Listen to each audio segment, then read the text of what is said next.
Madam sa, Chair, sa Madam committee Chair. na ito. Madam Chair, Is that a point of order?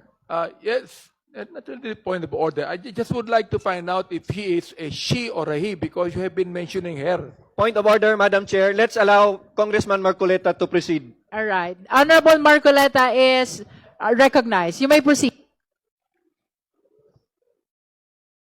Madam Chair, Gusto I ko just would bang- like to make it clear. He Madam is Chair, he.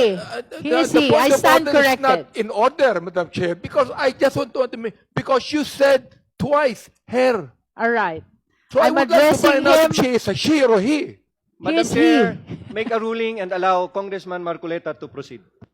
As a response to proceed the to- Honorable Abante, we are addressing now Honorable Marcoleta as he, him, his, and the chair therefore stands corrected. You may proceed, Honorable Marcoleta. Thank you, Madam Chair. Thank you for that clarification, Bishop Benny Abante. Ewan ko kung is that germane to this hearing. Anyway, magandang araw po, ginang Madam Chair at sa mga kapita-pitagang miyembro ng committee na ito.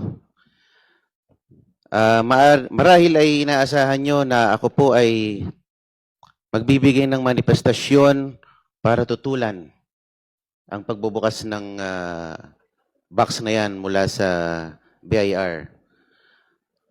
Ang katunayan po, ako po ay hindi tututol. You may go ahead and open it all you want. Sabi nga ni Madam Chair, hawak niya ang beat. Sino ba naman ako para pigilan ito? Sabi nga ng kanta, huwag mong bibitawan.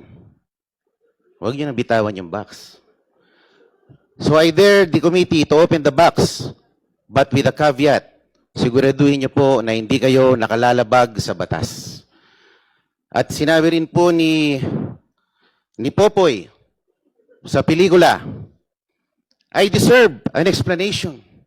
I deserve an acceptable reason. Siguraduhin niyo po na kung bubuksan niyo yan, meron po kayong acceptable reason na naaayon sa batas. At ako po ay kaisa niyo rin sa komite na ito sa paghahanap ng katotohanan. Pero sa ating paghahanap at pagsasiliksik ng katotohanan, siguraduhin po natin na tayo po ay hindi nakalalabag sa ating mga batas.